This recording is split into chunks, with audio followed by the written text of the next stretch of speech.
dream again, going back I to have Sting. a dream. I had a dream when I was younger that eventually I'd end up playing for Sting, but it could happen, Rob. Well, it could. happen. I'm crossing. I could go back on tour with Aerosmith. There you go. Go back on tour. Can we just state for legal reasons, John does never play with Aerosmith. Yeah, that was a joke. But yeah, I'm 30 next month, which is scary. Time's running out. 30 and only looking 35.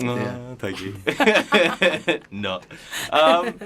But yeah, having been in a few bands, having travelled around the world, I know Cornwall is where I want to be for the rest of my life. Really, really love it.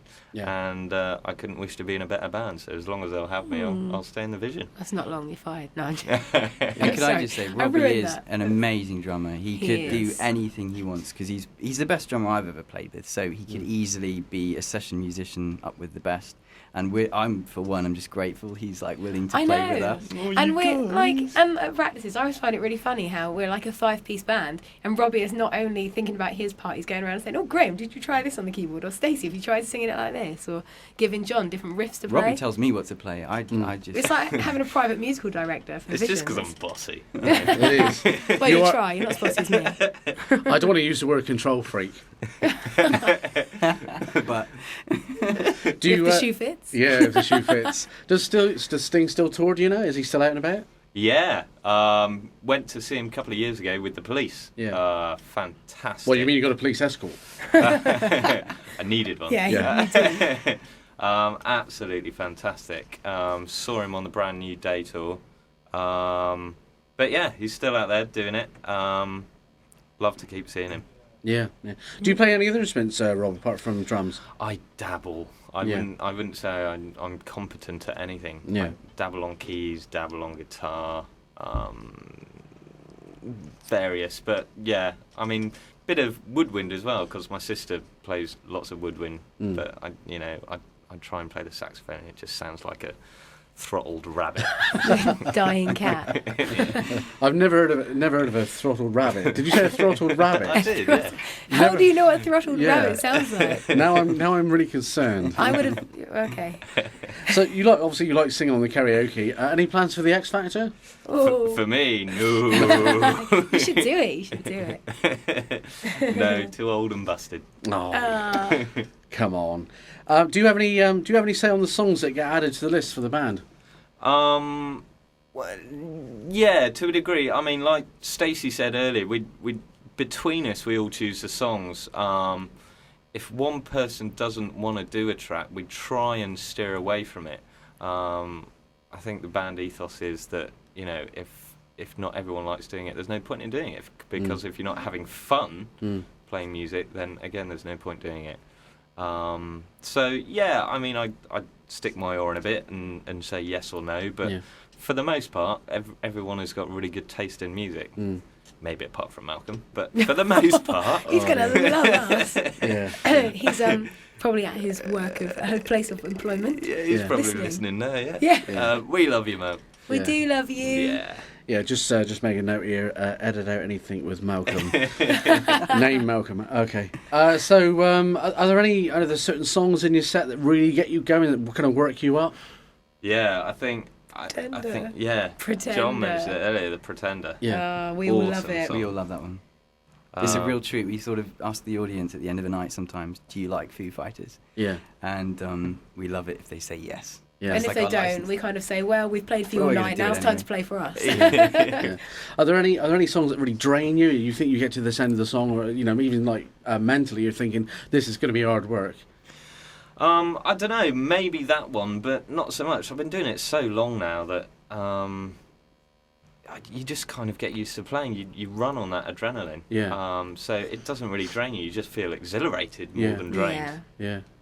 It's a good feeling. So that could be said the same for you, John and Stacey. I'm always bouncing around like an idiot halfway through the night. I get so excited. Yeah, you kind of thrive on that buzz of what's coming next. Yeah. There's some songs that definitely make my heart beat faster. Yeah. Like the Guns N' Roses song, because that's the most complicated song I have to play. Yeah.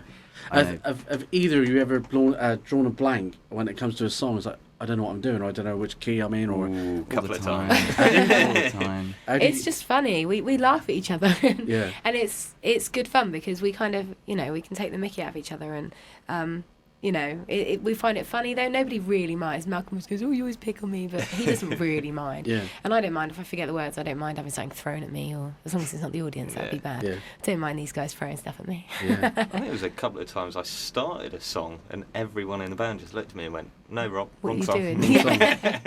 Oh. Yeah. You can play that one, but we're going to play something different. aren't we? Absolutely.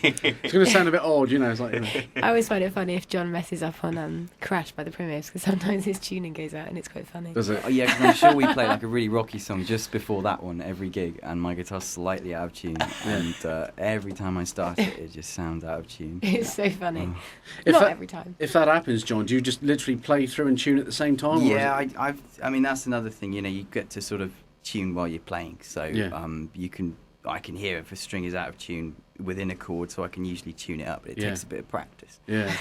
The worst thing is if a string breaks, then you're really in trouble. Yeah. Oh dear. That happened to Graham that time, and he just had this like string hanging down. I was laughing so much. Yeah. I almost couldn't play. Yeah. Or sing even. Okay, well, we're just going to play another song. This is track 3. This is... This is Sweet Home Alabama. Oh, classic! You gotta love it. That would be the Leonard Skinnard version, I take it. Yeah. Absolutely. It is, yeah. Classic. What did you think of the Kid Rock cover version? Did you hear the All Summer Lovin'? Did you hear that version? Yeah. We've a few times at gigs, Graham has just added that in, like improvised a bit of it in when we're doing solos and stuff. And Yeah. it's quite cool. Cool. Right, okay, so we're going to just focus a little bit on the band. Now, the music policy has varied over the years, but you've always had a desire to get people off the seats and to have a good time. There's always been the tricky balance, I imagine, to pick the right mix of songs. So how do you go around doing this? How do you pick the right songs, in your opinion, that kind of will and won't work? We try and pick, I think we try and pick something for everybody, which is a bit cheesy, but we try and pick, you know, a rock song, we'll pick a pop song or a funk song and just put it all in one big mix. So hopefully, you know, whatever the age or whatever anybody's interested in, they can come and see us and enjoy it. Yeah. Yeah, we kind of if we start playing a new song and it, you know, sometimes it takes a few gigs to break it in. If it, you know, after a few weeks or whatever, it's not really doing the trick, then we just get rid of it. Because at the end of the day, or we look at ways to make it better or more interesting. Because at the end of the day, we're playing to an audience, and if they're not enjoying it, it's no point in playing it. Yeah. Would you say that, you know, your overall set as pretty much caters for youngsters up to older generations? Our first set is kind of more chart and pop, isn't it? Yeah. And so that's kind of for younger people. And then it kind of just goes on through it's kind of, I think of it as a way, as this type of music I'd like to listen to as I was progressively drinking, you know. You start with like the cool music and you're like, yeah, this is really good, and you're trying to bop your head really cool, and then it kind of gets on a bit like the jam and funky music, and you start funking, you're dancing off of it, and then you get through to like Guns N' Roses where you just don't care and you're flinging your hair around and power sliding on the floor, and that's how our set goes. So your new album's called, now that's what I call getting drunk music. Not that we advocate drinking Oh whatsoever. no, not at all. None of us drink. No. Although Robbie playing the drums and with one stick and a pint in the other hand last New Year was the most impressive thing. And it wasn't even an easy drum beat. It was walking on sunshine, drinking a pint at the same time. That amazing. That's a talent in That's itself. what you should be teaching those That kids, is a Robbie. talent. I use my pint glass as a slide sometimes. I was just going to say that. I think that's what we're going on to, isn't it? Yeah. Yeah. No, the point's too big. John, somebody get John a shot glass with this. Is not working at all. Gin and Coke, please. That'll be big enough, I think. Just for the glass, obviously. Yeah. Just for the glass. Just put the liquid in a plant pot. So over the years, you've dabbled with original material with some local success. How did you find people took to it, or do they prefer the cover side of it, in your opinions? It's always difficult with original material because you need to have the right venue, I suppose. I mean, I've not, obviously that was before I joined the band, but with covers, everybody knows it and you get them up dancing, and especially for functions as well, people prefer something they know for a function at their wedding. They want to dance to songs they know. Yeah. But I mean, John, you've done original material. What do you think? I've done original. I mean, I've been in a band that did all original material, and it's like Stacey says, you've sort of got to pick the right venues for it. People come out expecting to see a certain type of thing, and if they're going to go out for a night and expect to see an original band, they're probably going to enjoy it a lot more than some people coming out on a Saturday night just to go to a pub.